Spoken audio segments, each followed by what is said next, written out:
भारतीय army chief का बयान मुर्दे घोड़े में जान डालने की नाकाम मशक है, जबकि पाकिस्तान को दहशतगर्दी का मरकज करार देना हकाइक के मनाफी है। ISPR ने भारतीय आर्मी को मुंह तोड़ जवाब देकर भारतीय बयानिए को मुस्तरद कर दिया है। भारतीय प्रोपेगेंडे को कश्मीर में जारी मजालिम से तवज्जो हटाने की कोशिश करार दिया गया।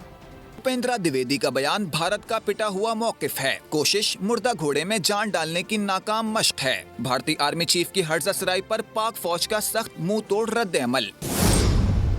अस्करी तर्जुमान के मुताबिक पाकिस्तान को दहशतगर्दी का मरकज करार देना भारतीय आर्मी चीफ का भोंडा इल्जाम है। पाकिस्तान भारत के बेबुनियाद इल्जामात को सख्ती से मुस्तरद करता है। भारतीय आर्मी चीफ के बयानात सियासी मकासद के तहत हैं। भारतीय फौजी अफसर पाकिस्तान में दहशतगर्दी करते हुए रंगे हाथों गिरफ्तार हुआ। तर्जुमान पाक फौज ने कहा कि मकबूजा कश्मीर में भारतीय फौज के इकदामात इंसानी हुकूक की खुली खिलाफ वर्जी हैं, जो कश्मीरी अवाम के हक खुदरादियत को दबाने की नाकाम कोशिश है। भारत में अक़लियतों पर जुल्म और नफरत अंगेज बयानिए आलमी बिरादरी समेत सब पर आया हैं। भारत में मुसलमानों के खिलाफ नस्लकुशी के मंसूबे आलमी बिरादरी के सामने बेनकाब हो चुके हैं। सब्सक्राइब करें और बेल दबाएं ताकि कोई खबर रह न जाए।